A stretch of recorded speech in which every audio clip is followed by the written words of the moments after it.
PJ Wali Kota Prabu Mulih pastikan stok pangan di Kota Prabu Mulih untuk bulan Ramadan hingga Idul Fitri masih aman. Pemerintah akan terus memonitoring dan kestabilan serta lonjakan kebutuhan sembako di Kota Prabu Mulih. Pemerintah Kota Prabu Mulih memastikan kebutuhan bahan pokok mencukupi untuk menghadapi bulan Ramadan dan Lebaran 2024. Untuk memastikan stok pangan di Kota Prabu Mulih mencukupi, pemerintah Kota Prabu Mulih melakukan monitor harga pangan setiap harinya. Melalui Dinas Ketahanan Pangan, pemerintah Kota Prabu Mulih memonitor harga sembako, daging, dan sayur-sayuran yang ada di Pasar Inpres Kota Prabu Mulih. Hal itu agar kebutuhan pangan untuk masyarakat Kota Prabu Mulih mencukupi, bahkan untuk menekan inflasi, pemerintah menggelar pasar murah setiap pekannya.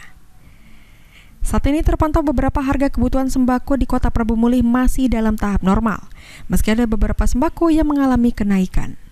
Kalau untuk stok kita sendiri untuk sampai Idul Fitri itu seperti apa? Cukup, sangat cukup, karena kita terus proses, karena begini, kita memonitor per hari harga ini, ya per hari, kemudian kita laporkan. Jadi pemakaian penggunaan dan stok ya seimbang, mudah-mudahan untuk Lebaran, bulan puasa nanti aman.